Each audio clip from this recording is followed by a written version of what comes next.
Good evening, Melbourne. Welcome to the show, Tough Times. I'm Michael Kuzilny, and thank you once again for joining in on this Wednesday night. Love and best wishes to everybody on Australia, and I send my love and best wishes to people every day, because I think too many people pass people in the street without saying g'day, without finding out about the other person. But really, we're all brothers and sisters in this game together. And just think in 100 years from now, we're all going to be dead. It's going to be a completely different population. So we might as well be a bit more love-orientated and greet people and get rid of that nasty fear word, you know. Everyone's scared and worried about something. You know, you talk about people and everyone's looking for security, you know. They're worried about losing their job or not having enough money or not having the right car, or, you know, the house is not big enough. Just enjoy life and make the most of every day, and don't worry about the opinions of other people. On the couch tonight, we've got James Walter, a lovely young man. He's gutsy enough to come on the show to share his life story and some of the tough times he went through. Thanks very much, James, for coming on. You can shake my hand. Yeah, so straight away, James, when you came on today, I mean, you rang me and said, Michael, I'll come on the show. Yeah. But then I sensed that that fear. But throw that fear away. We're just sitting here like two mates. Right. But what an amazing story, you know. You grew up, everything went well. You then got into a degree at Newcastle, but then got into a life of crime. That's right. Yeah, what happened down there? Like, tell us about your growing up first. You grew up, mum and dad separated when you were young? When I was 4 years old, they separated, yeah. I've been around Australia, so I've got a few stories to tell. Did you grow up in Melbourne, or? Grew up in Melbourne and Sydney and Newcastle. Yeah. Area, Port Stephens, around that area. Lovely area. Yeah, it's a really nice area. I went to Newcastle Uni. I became involved in the life of crime. Things spiralled out of Yeah, but it's a bit slower because you grew up in there's all these lovely areas. Was it a good growing up? I mean, there's plenty of good-looking women down the bay there. Yeah, it was good. Yeah? Life was good. Yeah, I've got some close friends still there to this day. And your mum must have done such a beautiful job, God bless her, you know, because it's tough for mums to bring up kids without a man financially supporting them and emotionally supporting them. How many kids? How many brothers and sisters? I've got one brother and one sister. All right. Yeah. And then, did you see your father? Not much. I'd lived with him before, but I haven't seen him for years now, so that's kind of difficult with him out of the way, and he was his own sort of person. So you must have done quite well at school. I mean, besides that, you said you had a couple of driving offences there. To get into university? Yeah, I did well. I'm not a stupid guy. I've finished with academic results. Yeah. However, I became detached from the system, like you were talking about earlier, and I deduced myself into a life of crime. What did you get into at Newcastle Uni? A Bachelor of Arts degree. And what was your goal plan then? My goal plan was maybe to travel and hopefully head overseas one day and maybe go to Brisbane or Darwin or something new like that. And do what with the job? New and adventurous. What were you going to spend that 3 years at uni for? What were you going to do with the work?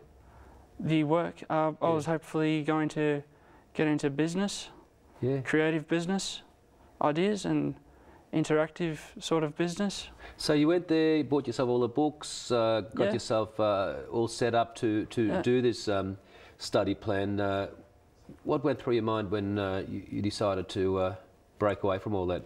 I became dependent on alcohol, and I developed a kind of a punk attitude to the system. I became involved in music, a lot of punk musical attitude. Wasn't the punk? Wasn't that the Sex Pistols and? Yeah, kind of that sort of theme, kind of with graffiti and conducting, kind of. Just a real sort of anti-social. Yeah. The whole works. Going against the rules. Yeah, yeah, and I started to escape, you know, the boredom of study and work and thinking I was above it with crime, and you know, I wish I had stayed with it and not given up. That's a bit of advice I could offer anyone. Don't give up, stay with it. Always stay where you are, stay with it.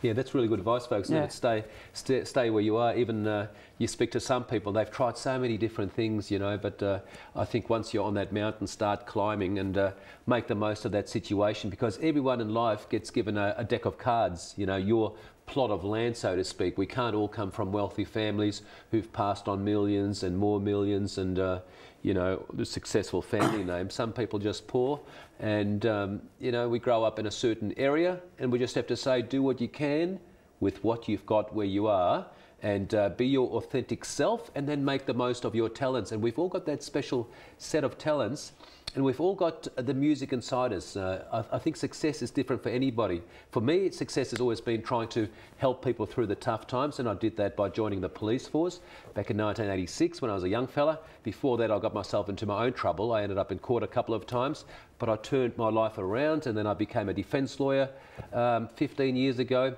But that's my passion, to help people and try to make a bit of a difference. And you really have to find yours if you're young. So don't let that music fade away, because we've got to follow our passions, don't we, James? Yeah, I've still got a passion for painting. I really enjoy. But you know, artistic and trades of painting. That 2 years of being that punk rocker, you know, drunken behaviour, criminal behaviour. Yeah. Tell us about the people you're hanging around with. They were all dropping out like me. Did you all attract each other, or how did you find these? On the streets, just milling around on the streets. Really. Heaps of them. Yeah, heaps of people like that. So there's it's heaps of probably people seen in the news. There's lots of antisocial behaviour. Yeah. People rocking and jumping about all over the streets. It's been all over the news. Australia with drinking laws and antisocial behaviour at night. It's not hard to bump into these sorts of people when you're involved with that type of Almost scene. like Russell Crowe and Romper Stomper. Yeah, yeah. Just wanting to wreck things, and maybe because they've got that victim mentality. Yeah. Yeah? Yeah, you sort of become detached and feel you get a mentality that you're above the law, that you're better than it, and then you can develop your own sense of community, and it falls apart because you're detached from that system. But whatever you put out there, it all comes back, doesn't it? I always say this, folks, you know, life's so simple. Every action has a reaction, you know. Whatever we put out comes back. Your rewards in life will match your service. It's so simple, isn't it? Whether we believe in Buddha or karma or God or the higher power, really, if you've got goodwill and you don't rip anybody off, you don't cheat, you don't backstab, you're non-judgmental, it's a pretty good life, isn't it? It's a terrific life, isn't it? If you...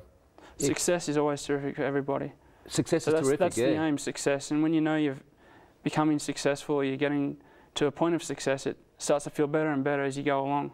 That's so true, isn't it? And success is different for everybody, ladies and gents. You know, a school teacher teaching beautiful little kids is successful. A business owner with $10 million is successful. But we'll talk about success after the next break.